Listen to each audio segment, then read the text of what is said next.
Welcome back to Stroke Life Perspectives. I was able to get a hold of a very precious person to do a first interview with, and I'm really excited for you guys to hear her story and her journey. And so let's go ahead and dive right into this. So, this is Marchella. Miss Marchella. And so Miss Marcella, what I understand is that you have had a stroke yourself, Yes, correct? I have. Okay. Can you talk to us a little bit about when did you have your stroke? What year? March the 15th, 2010. 2010. Yeah. So wow, 5 years ago. It's Yeah. been five Well, years, it's been right? it's been over 5 years. Oh 2000, yeah. This it's is been 12 years. 2022. Where have I been? I don't know. Obviously, not in 2022. Yeah, you know what I did? I looked at the date down in the corner and I saw 215. To It's not 2015. We're not going back. No. Okay, so it's been quite a few Almost years. 12 years. Yeah. Wow, 12 years now. Mhm. When you had your stroke, what tell us about it. What happened? Where were you at? So I was at home. I had been suffering from premenstrual dysphoric disorder, and Can you the explain doctor. what that is? So it's PMS, PMDS. I was going through all of the effects of menstrual cycles with the excessive bleeding, extreme pain, the moodiness, the anger. It was just horrible. I would probably have one good week every month. And that was the week that I was actually on my cycle and bleeding so heavily. The next week I would get sad, then I would get angry, and then I would pretty much explode, and then my cycle would start all over again with the pain and everything else. And so my husband decided that he was not going to live with that anymore, and we started seeing a doctor to take care of that issue. The doctor decided that I was going to have a hysterectomy, but I still had about 5 months I could go before that. So in the meantime, she put me on birth control pills. The day that I started taking that birth control pill, I heard brain clot. And I thought, oh, the devil is a liar. You are not going to stop my healing. And so I took the medication. By the end of that week, I was in so much pain, I could barely see straight.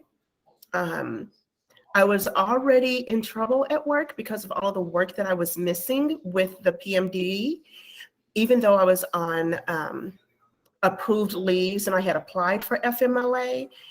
My boss was threatening to fire me because I was gone so much due to the pain. So I called that day, I called my insurance company and they said, don't worry about it. You go home, you take care of yourself, everything is approved. That was Friday. My husband came and picked me up from work. And according to my friends and coworkers, I was completely white. Not Caucasian white, but paper white. That night, I don't remember too much of anything, but I know that entire weekend I stayed in my bed just sick. My head hurt so bad. All I saw was bright light. Um, I started to vomit really bad. And my husband woke up in the night on Sunday night. No, step backwards, sorry. On Sunday afternoon, I started to vomit and I passed out. And so my husband called EMS. They took me to the hospital. The entire time I was at the hospital, I was unconscious. I don't remember a thing. All I remember is towards the end, when it was time to go, I heard a voice saying, you've got to wake her up because she needs to go home. There's nothing wrong. We can't do anything for her. Wow. Apparently, they had taken a CT, and the CT said that I had a severe sinus infection. Wow. So my husband starts shaking me, trying to wake me up, and he gets me home. In the middle of the night, that night, I know that there was severe pain. I remember lying in bed with my head just feeling like it was about to explode. The room was spinning and I couldn't do anything. I believe that I went unconscious because the next thing I remember was my husband shaking me again, asking me to wake up. Now I started telling him, I'm awake, everything is fine, my head hurts. But apparently he didn't hear that. He called EMS again and they took me to a different hospital. When I got to the hospital, the doctors, nurses, everybody is asking me different questions and asking me to do things. And I would do what they asked me to do, but they kept saying it. So for me, it got frustrating because I'm doing what they're asking me to do. And I'm tired at this moment. My head hurts really bad. All I want you to do is stop this pain. And so I drifted in and out of consciousness throughout this whole ordeal. Finally, there was another doctor there who said, squeeze my hand. And I told him, I am squeezing your hand. He said it twice more, and twice more I said, I am squeezing your hand. You're about to make me upset. And when he did it the fourth time, I just said, forget it. I'm not doing this anymore. And I went into unconsciousness again. And that was the entire day, in and out of unconsciousness, hearing my family in the background and going back unconscious. I woke up at one point and I know I was in an MRI because I could hear the sounds and I could see it based upon a story that someone else had told to us before about his experience with an MRI. Later on that evening, I'm in another room and apparently I did start to move my arm and somebody said that she's conscious, you need to give her more medication. And so they did that. And it was probably the next morning. All of this happened on a Monday. Tuesday morning, I found out from the doctors that I had had a stroke, that there were 5 big blood clots all through my brain with some other little ones. So my entire brain was filled with blood. And they went through my arm and sent a needle or a tube or something through my neck to drain all of the blood. Again, throughout this entire process, I think I'm talking to people, I'm doing what they're asking me to do, but what I found out later is I wasn't saying a word, I wasn't moving. So to them, I'm completely gone, but to me, I hear everything, I'm doing everything. I thought I could move, but it turned out that I couldn't. Wow. And so by the grace of God, I thank God that they got everything done. I did have some issues for a couple of months afterwards with regaining my balance, regaining my sight the way I was supposed to, and my memory was horrible. It took me probably until about August of that same year to get through everything so that I could at least return to work part-time. Wow. So how long? You said it started, when was the stroke? What day? The stroke was March the 15th. March 15th.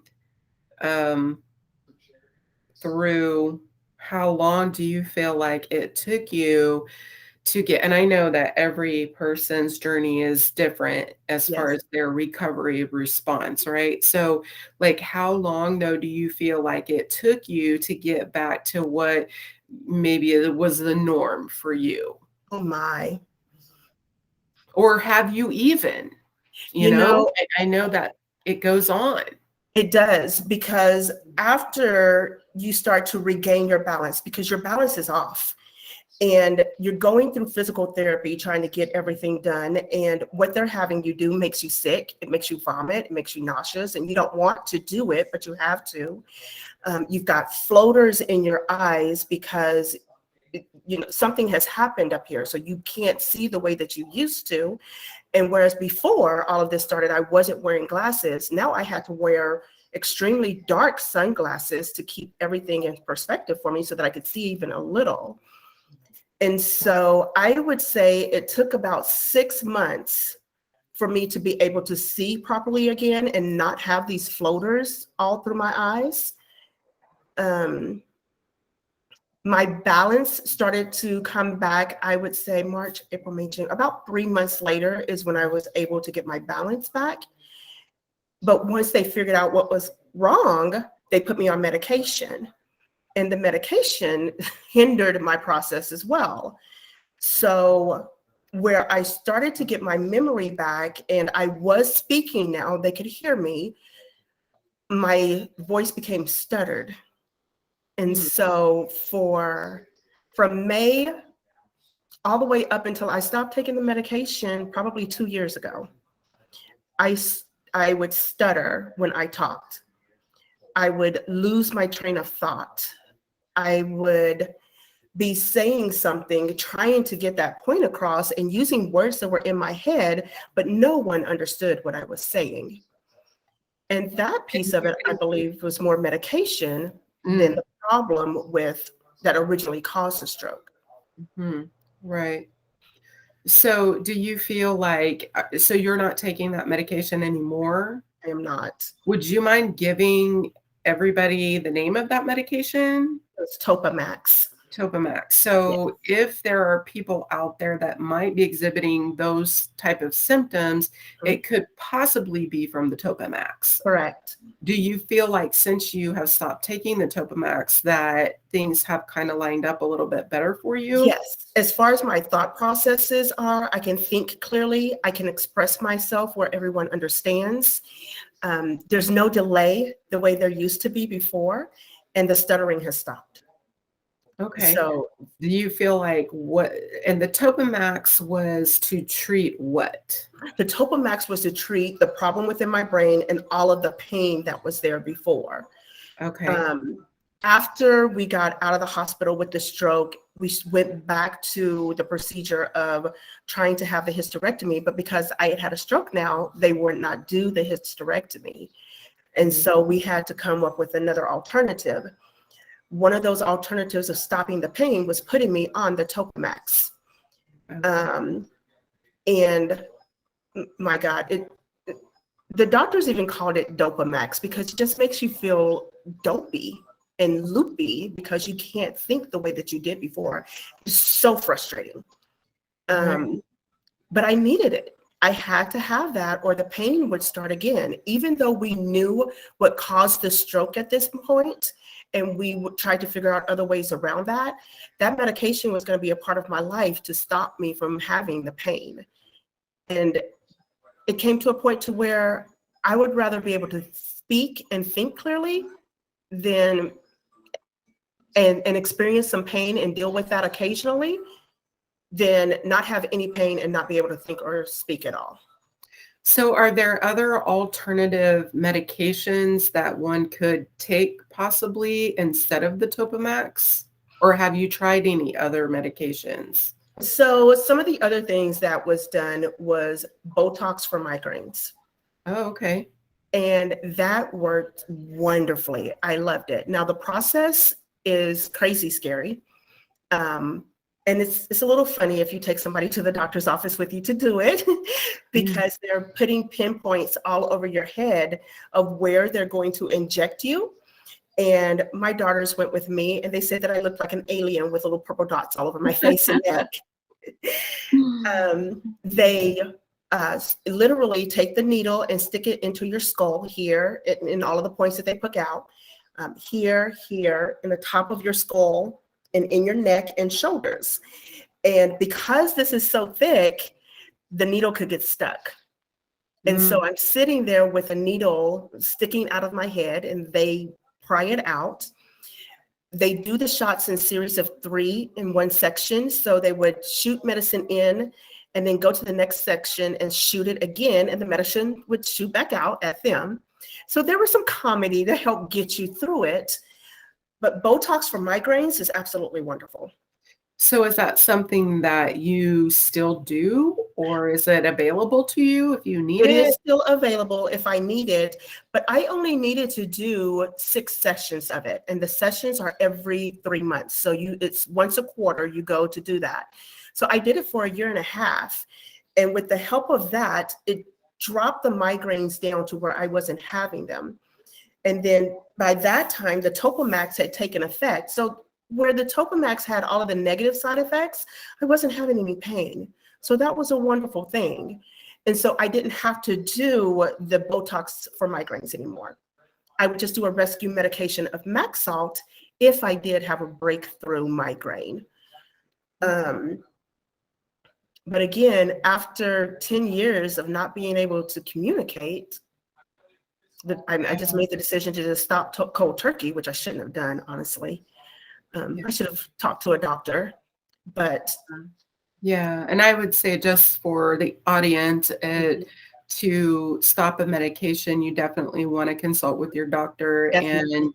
and titrate off, and Yes. instead of going cold turkey. But there are people that do that, you know. But I know that you're right. You maybe consulting with a doctor or something would Yes. be a good idea. Yes, Yeah. definitely.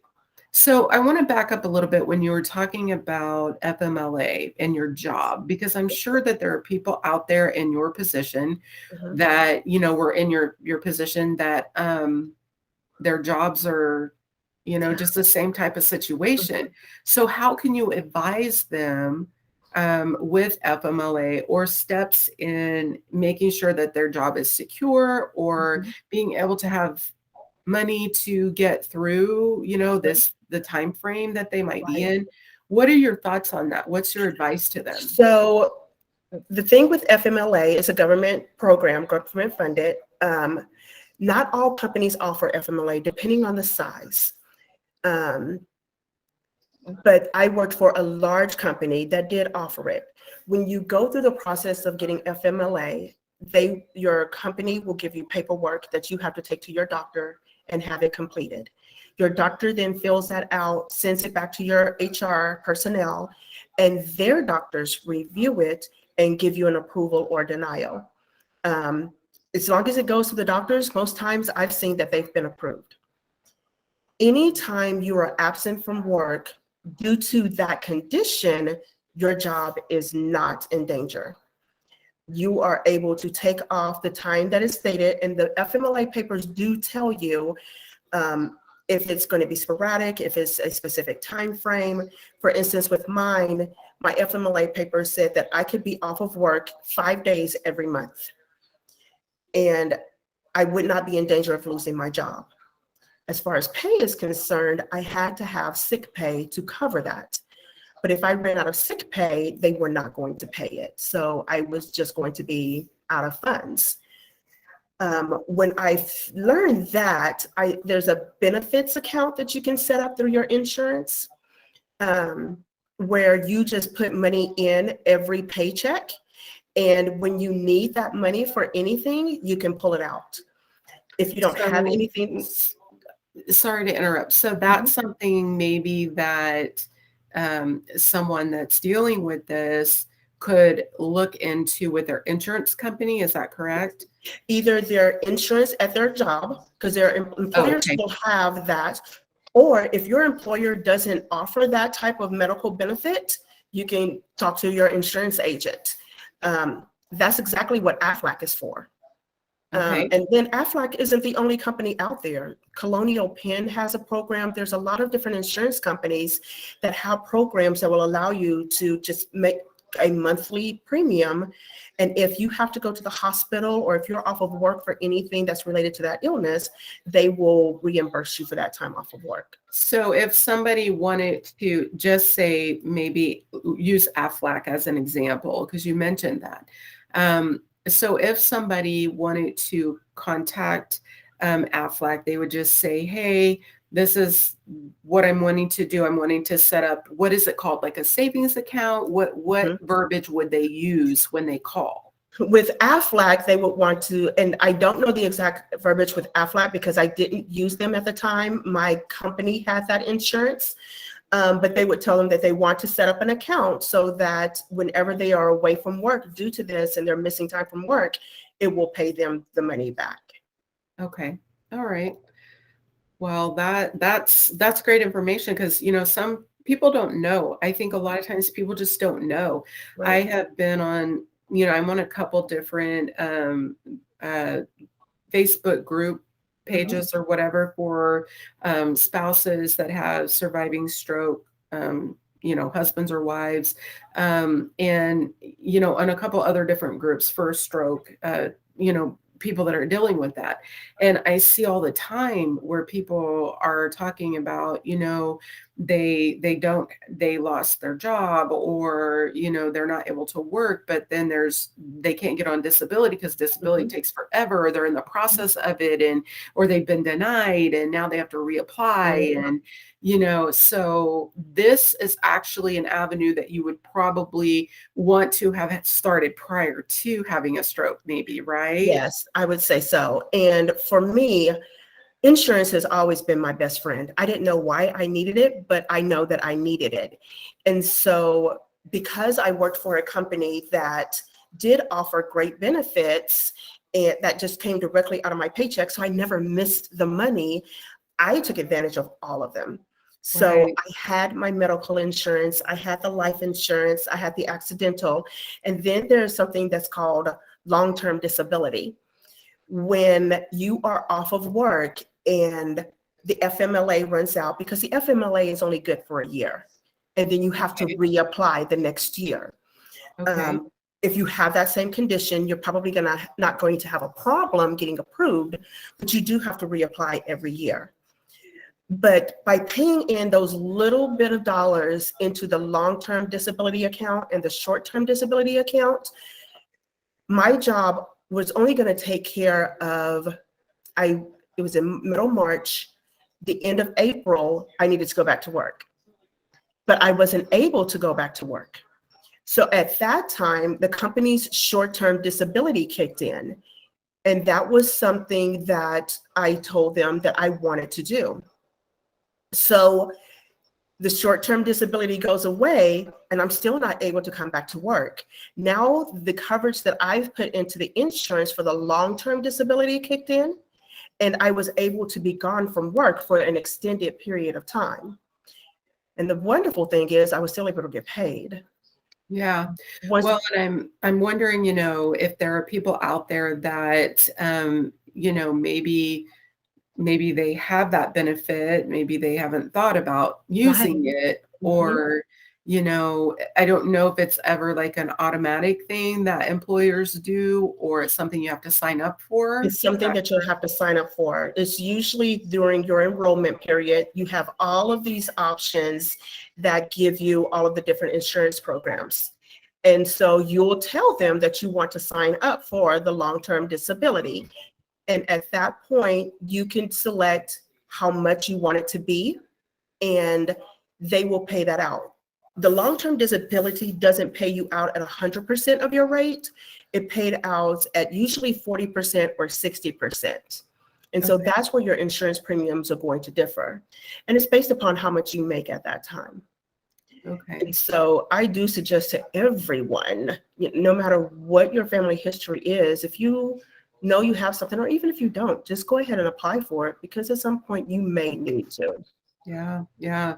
No, that's great advice for people. I mean, even people that maybe haven't had a stroke, but they have loved ones that have had a stroke, that's good advice, I feel like, for family members, caregivers, friends that are, that might see this video for their, just the advice you're giving for anybody, Mhm, whether you've had a stroke or you haven't had a mhm. stroke, take care of you and make sure Exactly. that you have those benefits in place. Because Mhm. like you said, you never know, No. things can happen. And Yes.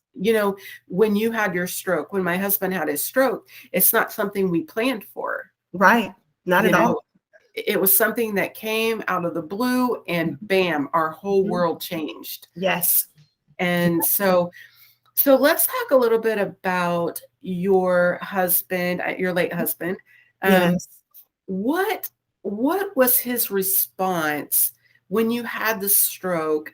How did it affect him? Did he ever talk about how it affected him emotionally, or psychologically? Did he ever Yes. talk about that to you? Well, one of the things about my ex-husband, my late husband, I'm sorry, he was a smoker.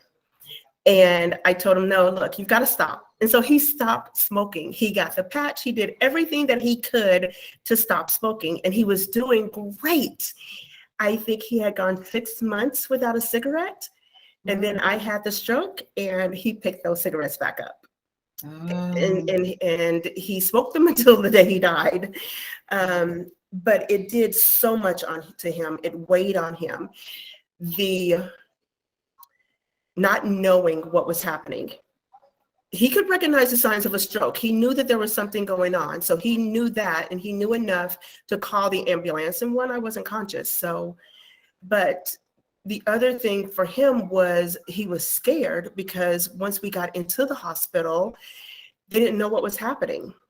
I couldn't respond to them. I was responding. I thought that I was responding, but I wasn't. And so now he has to make all of these decisions.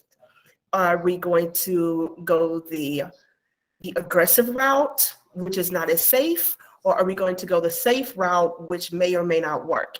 And it's a 50-50% chance if she's going to come out of this. And if she does, she may be a vegetable. And so all of those things are weighing on him. And it took a toll on him. He, like I said, went back to smoking cigarettes. And unfortunately, he drank too. And he drank a lot more. And so for a little while, probably the first couple of days, he was okay. But I remember on day 4, he came to the hospital drunk because he was just so worried, so concerned, and that was his way of coping. Right. And it's a lot. It's a lot for the spouse. How did your children, how were they affected by it? Talk about that a little bit. My gosh. They were scared. Now, I remember hearing their voices in the background, and one of the moments that I came conscious, and my oldest daughter at the time had 3 children, and she's trying to figure out what she's going to do with the kids, who's going to take care of their dinner, because she is not leaving her mom at the hospital.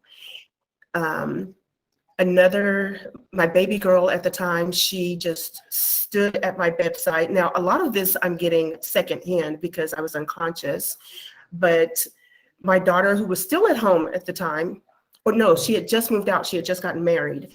She stood by my side, just rubbing my hand the entire time. Everybody was so concerned. One of my sons came into the hospital, took one left and walked out. Took one look and then left and walked out. He couldn't do it. He said that it was too emotional for him. He just could not stand to see me that way. Yeah. Yeah. So, Marchella, did you go through an inpatient rehab? No, mine was an outpatient rehab. Okay. And so I went twice a week. You were dismissed or discharged home with your husband. Yes. And then you did outpatient rehab twice a week. Is that correct? Yes, ma'am. What type of things were you doing in outpatient rehab? Balance. I remember standing on a step stool, looking at a calendar on a wall in front of me, and then just raising my head up and down. And my husband was a retired Navy. He's very overprotective of everyone. And he wanted to be there for me. And they told him, no, you cannot be there. We need her to concentrate. We need her to focus. And he told that poor young man, look, she's fine now. If you break my wife, when I get back, I am going to, he said some things that weren't nice. Oh. I just dismissed him and told him to go away. But in doing, just raising your head and going back down and coming back up, it makes you so nauseous and so dizzy. And you are trying to find your balance. You are completely gone. When my husband came back an hour later, he saw me sitting in a chair with a trash can in front of me throwing up. And so he threatened them again. And I promised them that he would never come back. They wouldn't have to worry about him. But he's scared. He's wondering, what have you done to my wife? She was fine when I left. Why is she sick now? Yeah. And so that therapy that I had to do, and then things that are so simple that we take for granted, stepping on a stool and stepping back off, going backwards and coming forwards, walking a straight line. You think you're doing it, but you're not doing it. Yeah. And that is the hard and frustrating part of it. So you did physical therapy. Did you do occupational therapy and any type of speech therapy? No, thank God I didn't have to do any of those. Those came back for me okay. Okay. Um, Mine was mostly my memory. Okay. Um, it was, they would ask you simple questions. What is the date? Who's the president? Who's this person? And ask you questions about that person. And every time I answered the date, it was January. It was never March. Um, they asked me questions about my daughter, who had 3 children at the time. And I told them that she was 16 years old. Wow. And right after I said that, I knew that couldn't be right. You can't have, please don't have 3 children at 16. um, but there were things that they would ask that instantly you would know there's something off about that. It's not right. But I think it took probably about a month to 2 months for me to finally be able to just remember the date and what it was. But then you start to get little things. There's a calendar on the wall. And so you always keep a calendar beside you because something is going to come up. Just those questions that they ask, you start keeping beside you so that you can answer the questions correctly. And so then I felt guilty. Am I cheating for answering these, for using health to answer these questions? Mhm. And they said, no, you're getting your brain function back. You are recognizing that there is a problem and you're doing what you need to do to overcome that problem. And that was good. So what did you take from this whole experience of having a stroke? How do you feel? Honestly, for myself, I feel pretty good. And the reason I feel good is because I have the answers. I know what to expect. The birth control pill was a blessing in disguise. That blood clot was there already, but Wow. it was draining slowly. It was coming out slowly. And the doctor told me that it was going to pop at some point. And because the birth control pill came in and it just made them all come out. And he said that the reason that they were just here and there is because once one filled up, it had no place to go. And so another one would pop and it would go someplace else. Wow. The reason the way that it happened, they were able to catch it, figure it out. And not only did I start taking Topamax for the pain, I took warfarin as a blood thinner. They did blood tests and said that I had a high factor 8, which is a high clotting factor. And so when we think all of the green leafy vegetables are good for us and wonderful, and they are, for me, it was a death sentence. And I loved the green vegetables because it was causing me to clot more. So, tell us what that's called again, if there might be other people out there. I had a high factor 8, the number 8. High factor 8, and Yes. that again means? I have a high clotting factor. My blood will clot a lot faster than the normal person's. Okay. And so did they just discover that through like a blood test Yes. or? They did the blood test in the hospital to try to figure out why I had the stroke. And that's when they found that out. And again, with this ticking time bomb that was up here, had I not figured it out at that point, it would have just leaked and I could have just popped a vessel. And he said that if I had survived it, I would have been a vegetable. Wow. Wow. And I already know what that feels like. And so Yeah. I know that no one wants that. Yeah. So this was a blessing in disguise because now I have to manage it with medication for the rest of my life. And I choose warfarin when that's what it was available back then. There's new medications out there for blood thinning. I don't want the risk. If it's not broke, don't fix it. I've been Yeah. taking warfarin for the last 12 years. I do still have to get a finger prick every 2 to 3 months now, just to make sure that my levels are in the range that they're supposed to be. But then I go on. Other people, they choose to take one pill and they don't know what their blood levels are. I want to know what my blood levels are. I want to make sure that I'm doing what I can to control that. Well, and I think warfarin is one of those medications that have been around for a really, really long time. Yes. There's a lot of data and research around Yes, warfarin. exactly. where a lot of these newer medications, Mhm. we just don't have that data and research. Exactly. And So, I had one of my doctors tell me he was trying to get me to take Eliquis. And I had already seen commercials for lawsuits where people have died taking Eliquis. And I mm, told him, no, I'm fine where I am. We're going to keep up with the warfarin. And he says, well, what's your concern about taking the Eliquis? Bleeding? I said, no, sir, death. I'm not ready to die. And he says, mm. well, I gave it to my mother-in-law. Well, great for your mother-in-law. I'm not going to do it. And that is actually, Eliquis is actually what my husband is on and is taking. And, I was sharing in my video how, the cardiologist is the one that's following my Mhm. husband, in the Eliquis.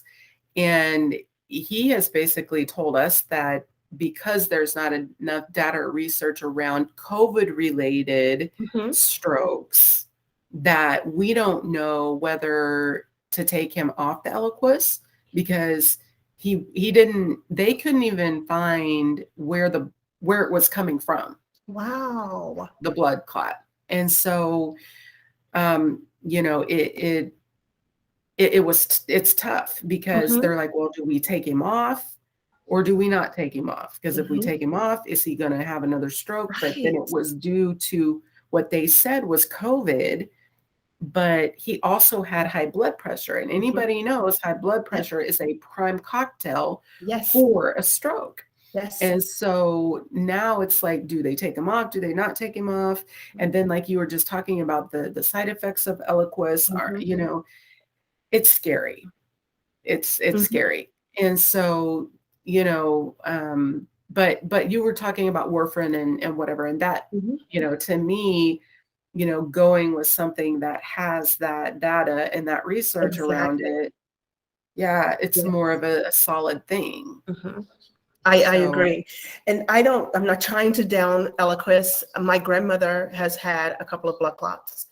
And initially she was on warfarin, and it was because I was at the hospital and told them that's what I wanted. But then the last time she went in, there was another blood clot in her lung, and they put her on the Eliquis. So she takes Eliquis now. is Thing it is, working for her? it is working for her. Her blood pressure is still really high. We have to manage it. We take her blood pressure 5 times a day, before and after she takes her medications, all day long. Um, and then aspirin also opens up the blood vessels in your body to help the blood flow through a lot clearer, smoother. Um, we have since found out that eating beets will help with that. Beets. Beets and cranberries are really good for blood flow.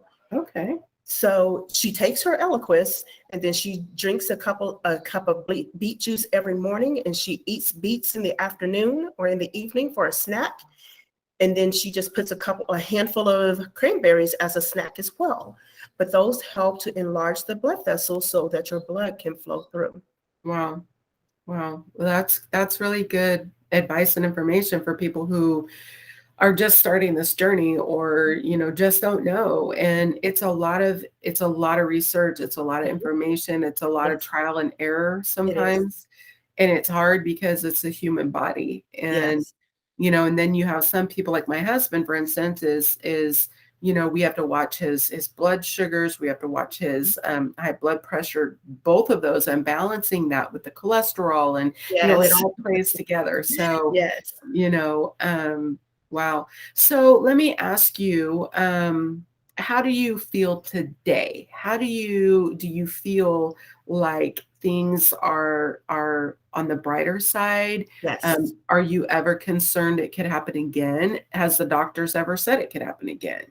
The doctors has said that it could, um, but through taking medication and monitoring my blood levels, which again is why I like warfarin, because every couple of months I go in and I see that my blood is in the level. It's not too high, because if your blood gets too thin, then you start getting dizzy and nauseous, and you're unstable.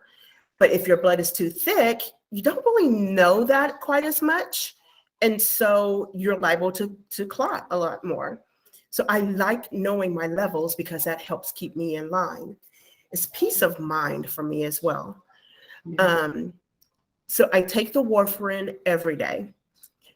I take aspirin now, and I've been taking aspirin for the last 2 years, and that has helped with the warfarin. I used to have to take 8 to 9 milligrams of warfarin a day. Once we started doing the aspirin with it, I only take 5 to 6 milligrams a day. And so that has helped out a lot. Once I stopped taking the Topamax, you mentioned high cholesterol. They had put me on a statin for high cholesterol, and it made me forget everything. I thought I was getting What dementia. was that? It was a statin. They Okay. told me one year that my cholesterol was high by 2 points.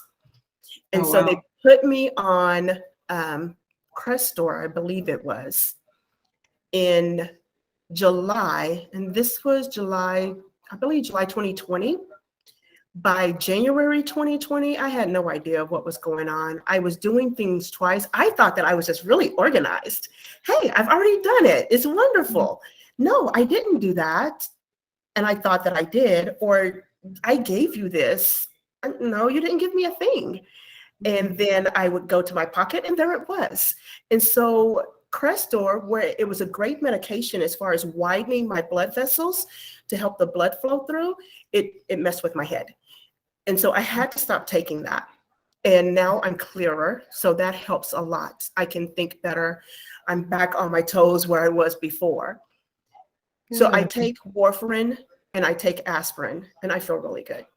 So are those the only two medications that you take? You don't take any kind of like high blood pressure pills or anything like that because you don't have high blood I pressure, don't have high right? blood pressure. My blood pressure always ran low. And so they did put me on a beta blocker right after I got out of the hospital to help with everything. And my blood pressure dropped out to where they couldn't find it. They were trying to figure out how I was still walking around when my blood pressure was so low. And that's when they realized that they needed to take me off the beta blocker. So I can't take blood pressure medication. Wow. So do you feel that the PMS could have contributed to the stroke? No, No. the PMS just showed us that it was already going to happen. I would have had that stroke at some point. Taking that birth control pill to help stop my periods and stop me from the PMS, it brought it to light, and it just made it known. Whereas it was there, it was going to happen at some point. There was a blood clot in my brain, and it was just leaking, and it would have happened. And the doctors couldn't give me a time frame. It could have been 5 years from now. It could have been 20 years from now, but it would have happened. And the way it was and the positioning of it, they're surprised that I made it through it. Yeah. But they said that it would have been more than likely, had we caught it later, that I would not have survived. Wow. Wow. Wow. That's amazing. Did they say what caused the blood clot? The high factor 8. I have a high High clotting factor eight. factor. You mentioned that Mhm. earlier. Yeah. Wow. So genetics. So that's, yeah. So, do you see on a regular basis, do you see like a doctor? Obviously you do because you get your blood checked Mhm. every 3 months, correct? Yes, every 2 to 3 months. Okay. So I go to the labs, and they'll take my blood, and it's just a finger stick. I did it a couple of days ago. I did it yesterday, and it's blue. But they monitor my PT-INR level, and where everybody else is just around the number 1 range. They want mine to be between number 2 and 3. And so yesterday I was at 2.1, which is great. Yay! Yes. I noticed that depending upon the weather, it may change. And so once it gets hot in the summertime, I take less medication because for some reason my blood thins out. I don't know. And then during the winter time, I have to take a little bit more. And maybe it's because that's my body's way of insulating and making me warmer or what have you.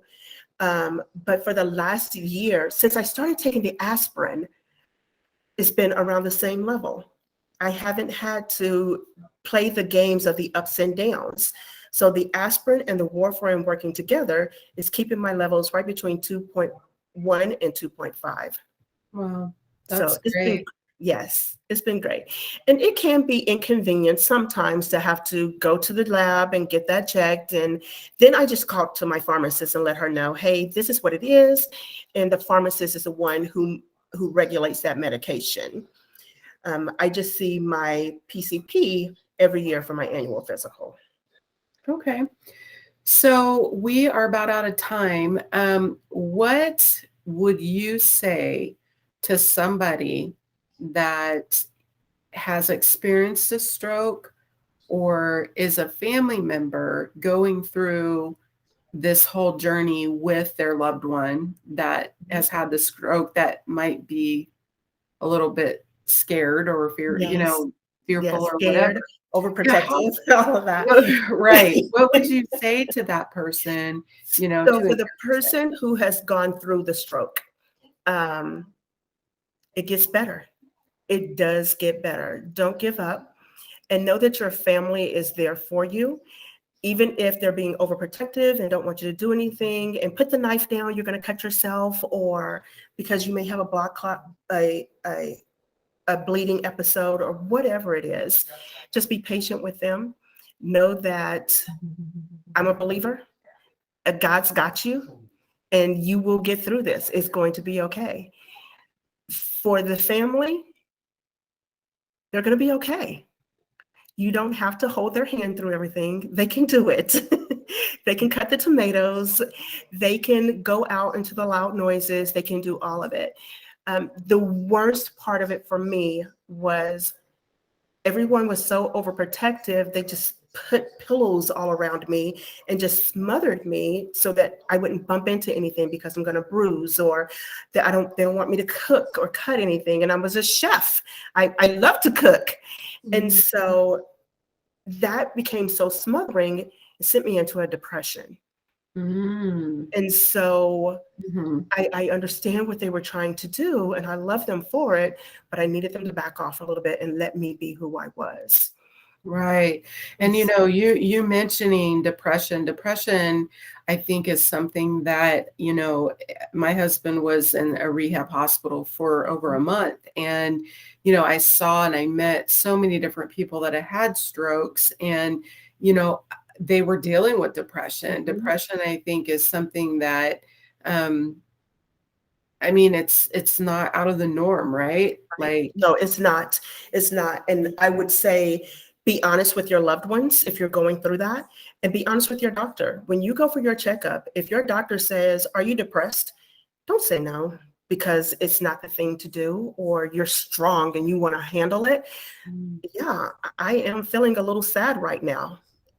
My mhm, doctors talk to me. What's making you sad? What's going on? My husband was in shock.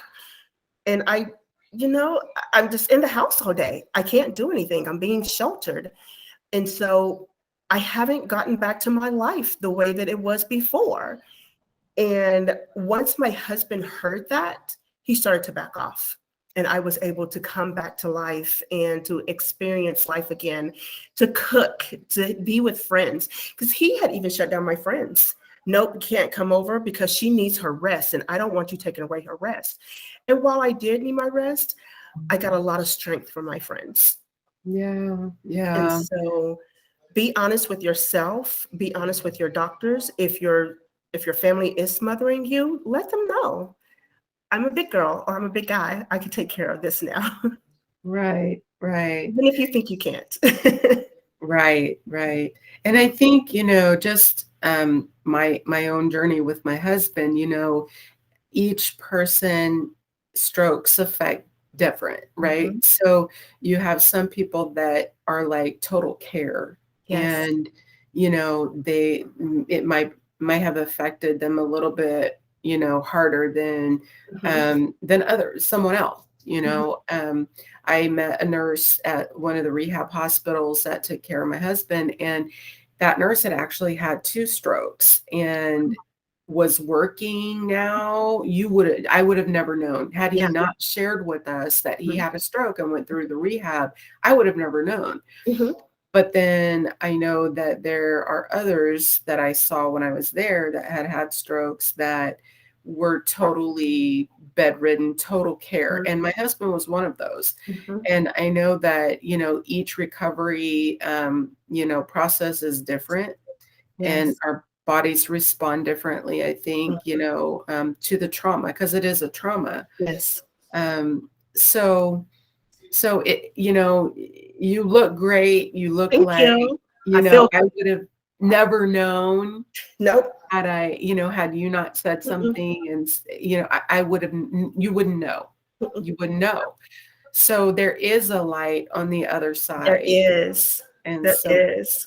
I'm so thankful that you took your time out today, because it was about an hour that you've taken to spend, with me and with the world and whoever sees this. So It's my I pleasure. just I just think that, it's important for us to come together, and I do appreciate your time. It's not taken You're lightly. welcome. And so, anything else you'd want to say or share with No, us? just don't give up. Don't give up. You're gonna get through it just fine. God is in control. Yeah, that is one thing I know for sure. Oh, wow. Well, thank you, Marcella, and we look forward to maybe doing a follow-up review, maybe in a few years, just to check in with you, see how you're doing. I will be here. Yes, you will be here. All right. Well, thank you for your time. You're Um, welcome. Everybody, we are going to post this. I'm going to post this on our YouTube channel, Stroke Life Perspective. I also have a Facebook page called Stroke Life Perspective. You'll be able to look at this video. Marcella gave us some really good information about FMLA, your work, your insurance, just some good pointers to, think about and ponder. So yeah, if you have any questions, any concerns, instant message me and we'll go from there. If you are somebody that would like to do an interview like what we've done with Marcella, we would welcome that wholeheartedly, because I feel like every journey is different, but we're all connected in some way when it comes to this stroke situation. So thank you again, Marcella. You're You guys welcome. take care, and hit us up on Facebook and YouTube. Will do. Thank Have a you. wonderful evening. Bye-bye. Bye-bye.